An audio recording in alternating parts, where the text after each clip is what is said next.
Why? How did it happen? Tell us the secret. You told me what to do and I did it? That's it? Whatever PT Biz says, man. Yeah, that's good.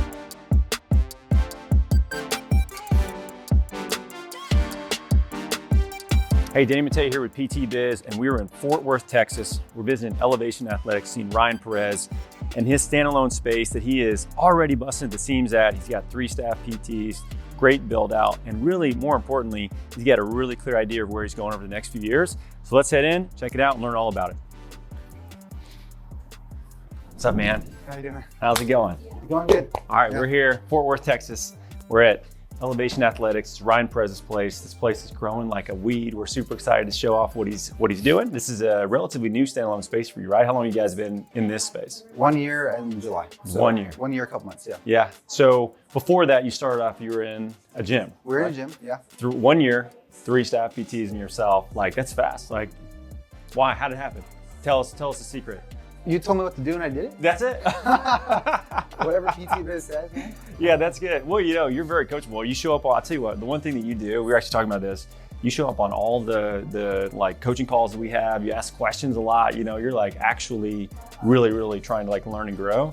And for a lot of people, they're just like they're busy, you know what I'm saying? They're staying busy, but like to actually be able to like work on finance and leadership and all that stuff, like it seems to be, that's a difference maker for a lot of people. Well, let's take a look at the space, man. You guys are already you got a bunch of folks in here. You're busy, man. We want to check everything out. So you got a treatment office here, one here, and then one in the back. Is that right? Yep. We have 3 10 by 10 offices. So you got the athletic training style tables, huh? We did, yeah. Well, that's mainly because that's the when I was building this out, your 1 year of reserves wasn't quite big. So this is the cheapest table I could find on buying. Yeah. So, okay, so one other one here. And this is just general population, not women's health specific or anything like that. Right. Here, we built this out with the idea, first of all, it's basically the exact layout that you have at the Mastermind portal. I didn't want to worry about figuring out the new layout. Which is Eve's place. That was based off of Made to Move. Yeah, I just copied it. I said, here, I sent this to the contractor, said, build this out. And they said, oh, that's easy. It's just 2 walls. Yeah. Because those rooms are already built, so. Right. What do you use the most? Like, what in here do you feel like you use more than anything else? Personally, I use that. I mean, I use the rig and barbell. That's just when I get my CrossFitters in here. It's definitely a learning curve for when the girls came from the insurance model. Yeah, like how so? You can't load someone up with a 400-pound deadlift during rehab. Yeah, right. So we had to make sure they were comfortable doing that. This GHD machine is brand spanking new, so we're trying to break it in. Yeah. It hurts on the thighs. But we're still trying to break it in. Oh, it's like the foam is so hard that it's basically like mobilizing your leg while you use it. Yeah. So you guys said you use dumbbells a lot? We use dumbbells, the kettlebells.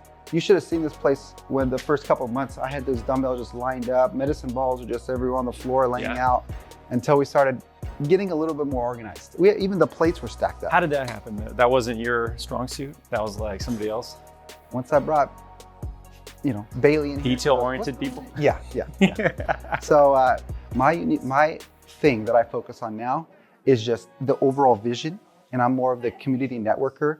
I remember a podcast you did way back in the day to where you got so involved in the community to a certain degree, you were connecting other people in the community to each other. That's what's happening now. That's a great place to be. Yeah. Because that's actually even more of a unique skill. And there's a level of status associated with that where you're basically like helping other people, improve the local businesses that they have by connecting them with other people that they don't know.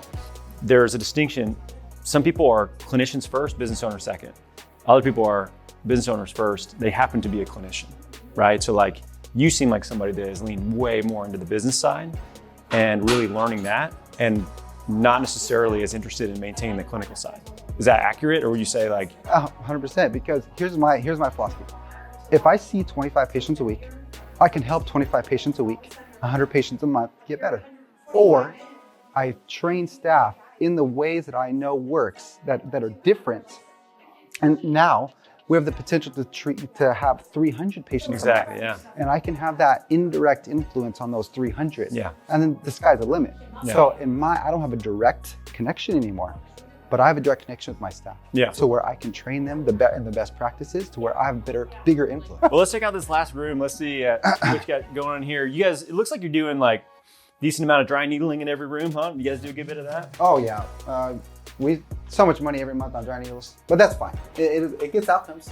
For you, what did you do that you could like look back at and be like, damn, this really helped me grow to the point where, you know, we were busy pretty fast? Well, yeah, I mean, I moved here in 2020. I started the practice in 22. Of course, COVID. So it was during that time frame. So there was not a lot of networking I did before that. Right. My personality is that I'm going to approach you and we're going to do business at some point. I don't know if it's now or later, but at some point, just like I hired the girls, one of them said no to me.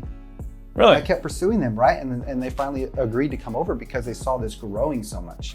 I think for me, it was establishing not just the PTs, but also the gym owners, the local referral partners that we have, being able to describe the vision of what we're doing here. Yeah.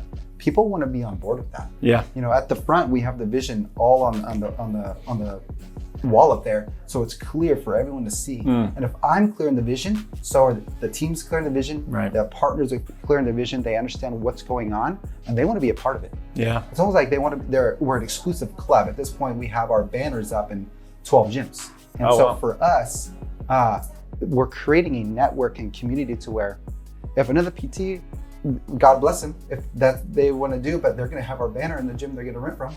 Yeah.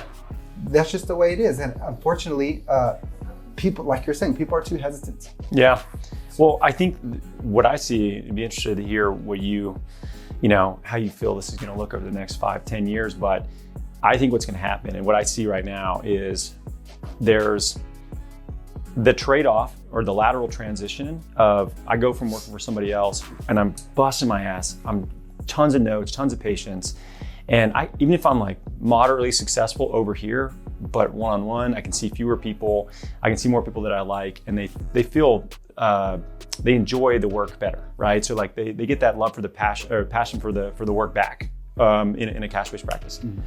But scaling is a completely different story because you have to be a strong business owner to understand that. Like you can really ruin this if you don't understand what you're getting yourself in on a sublease, how to, you know, leverage some debt if you need to do a finance, you know, for build outs, or how to hire the right people, you know, all kinds of stuff, how to create compensation plans, the right insurance, all kinds of things. You can really screw a lot of things up. So there's a lot of people that are great clinicians that just reluctantly decide to do their own thing, but they're not going to be able to scale. But people that decide that they want to learn how to be a business owner, they're going to have a substantial advantage. And I think what's going to happen is a lot of these smaller clinics are probably going to get absorbed in some capacity if they have the right opportunities within those, so they can be a part of a bigger culture. Because it's very isolating. It's lonely if you're just by yourself only. Oh yeah. You know, I mean, we're not built for that. We're built to be in clinics with other clinicians. I can't stand being alone. I'm stressed out. I think that's also why I grew so fast. Yeah. I don't care if I took some lungs out. I needed to be around people. Yeah. And so I hired an admin within 3 months and I hired a PT within 8 months. Yeah. Wow. So for me, it's always been about the community and the drive, because I knew personally I did not want to do this by myself. Yeah. I think that's too. I think a lot of people starting businesses, they don't know exactly what they want. Right.